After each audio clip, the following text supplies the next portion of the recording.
Okay, so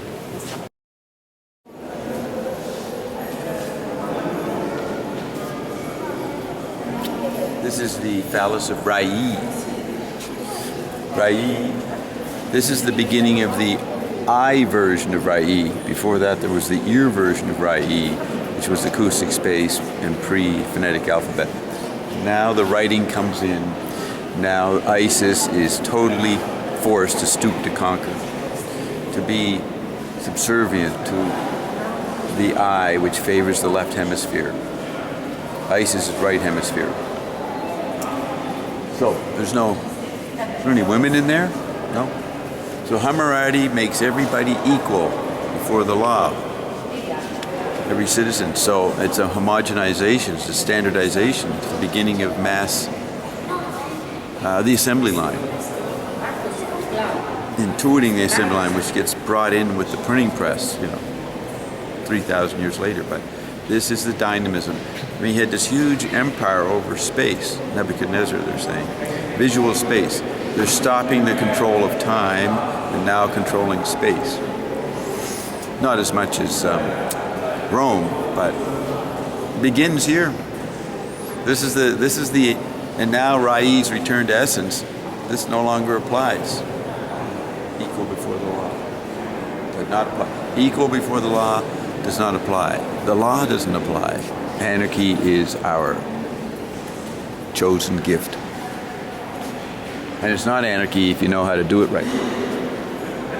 So, yeah, that's the left hemisphere. This is 2001 in Space Odyssey. He tries to show the tactile emanation from it, but it is too much like the wall of visual space in 2001. He doesn't show the sphere. Sphere being the acoustic space.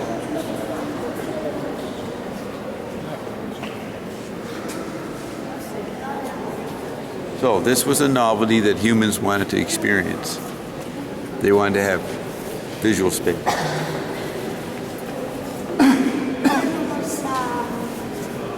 So Rai has created new clothing for itself with an eye bias.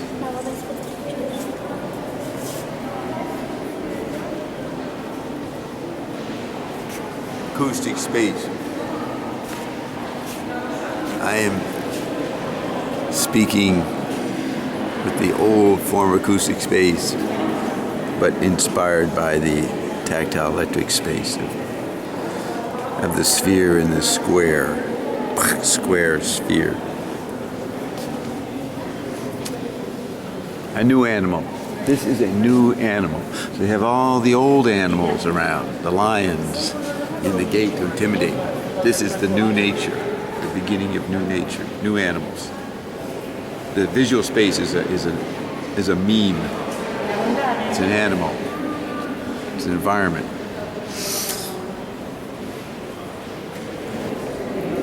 So what's interesting is that this was retrieved from 1900 to 1920s. Basically, they started building it here in 27.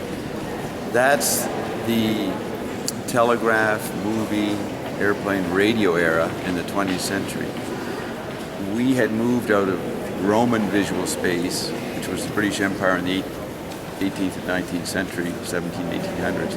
Now we're moving into the beginning of slave societies for the chemical body. So the making of this in the 20s exactly mirrored what was happening to the new electric tactile space that was coming in. We were starting to move into these ancient slave societies or huge time-based societies that were coming out of acoustic space and starting to be visualized by the phonetic alphabet.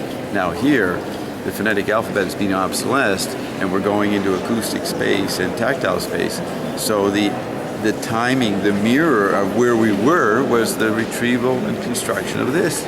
We had actually arrived in Babylon in 1927, or 1922, 1927. We weren't in the 20th century. The content was Babylon. That was a more accurate image of where society was going that would lead to the the 30s and the mass welfare societies and the mass iconic leaders, Hitler, Churchill, Roosevelt, Stalin. And so it's interesting how this is not the past. This is a mirror, an accurate retrieval of what was happening in the world in the 1920s.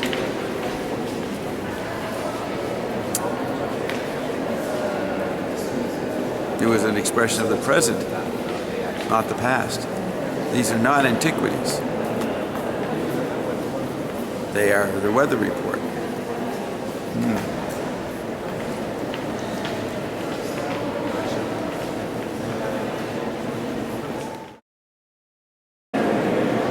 So the text is a mixture of the eye and the ear, the verbal and the pictorial. So this is the newspaper world of the telegraph press. The 1920s is also the beginning of movies.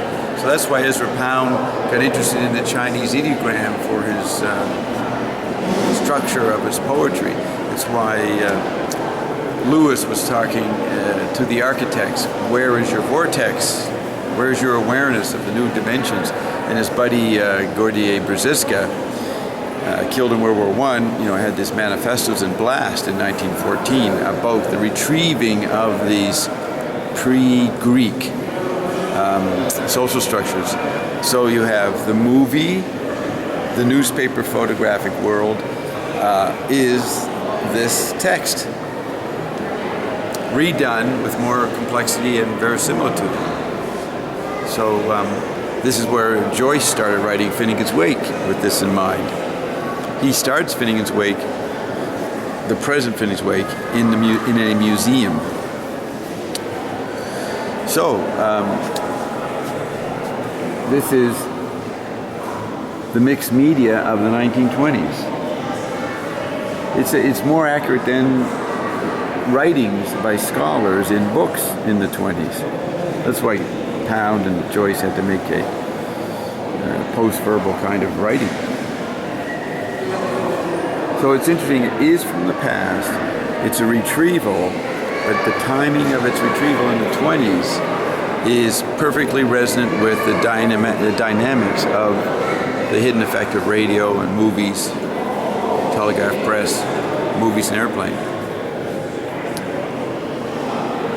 So the artists, the painters and the composers, sculptors, were trying to express this in those particular Gutenberg arts.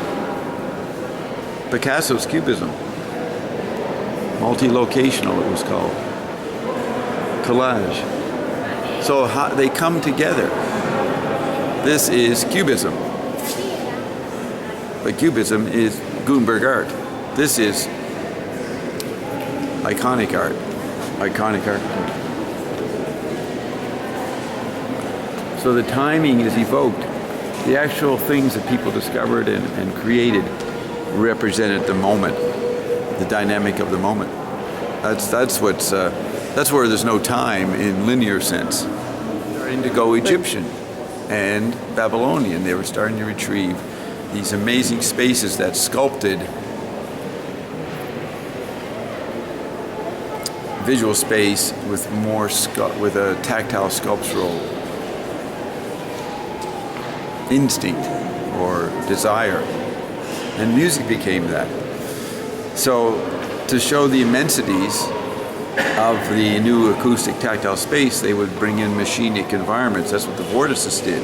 They started making the machine, the huge industrial environments as the content to show something new was shaping people.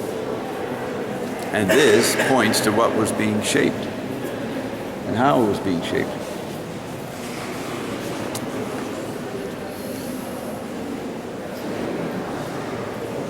So it ends here, Nebuchadnezzar saying, I magnificently adorned them with luxurious splendor for all mankind to behold in awe, A-W-E.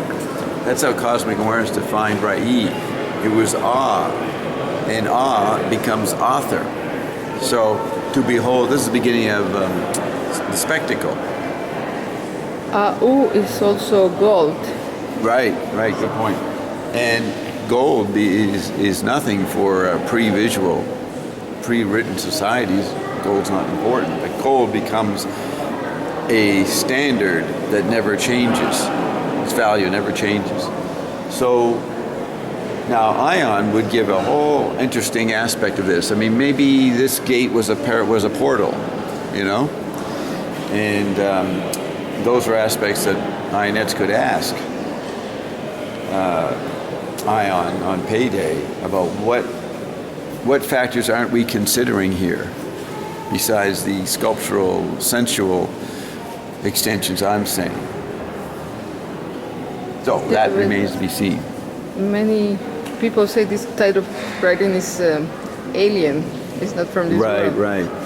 Now they would say alien within this universe, visible universe on some other planet, but they're not including parallel world communication.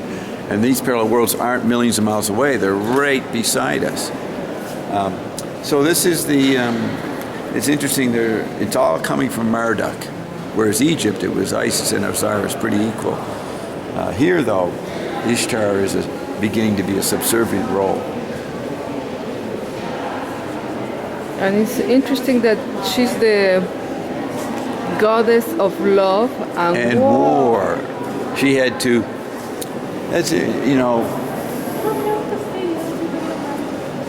was Isis the goddess of love? The war part was brought in. I'm not sure about that. The male left hemisphere arts were brought in, and the woman had to include that. So there's the beginning of schizophrenia. Goddess of love and war.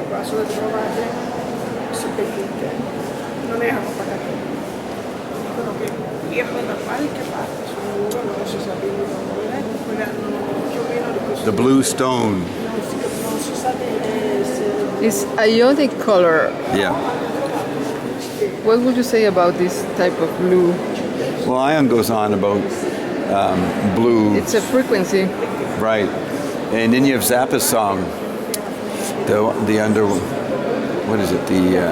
underwater pyramid, the blue, forget what it was, the blue something, but he has the blue. The blue pyramid? No, the underwater pyramid, the blue.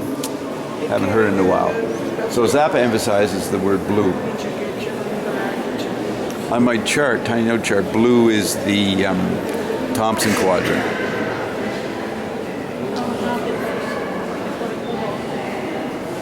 And this is what the Thompson quadrant looks into. The Yucatan, the ET contact, the ET Sitchin idea that other planetary civilizations were the force behind these. It's not, if they said that the main ones were way bigger, but it is kind of weak. I'm not impressed with it. I am not stunned by the design, you know. You got advertising in magazines is better than this. But the people, the little people, to have this eye symmetry, this order, this repeat motif was a big novelty, creating a new kind of awe.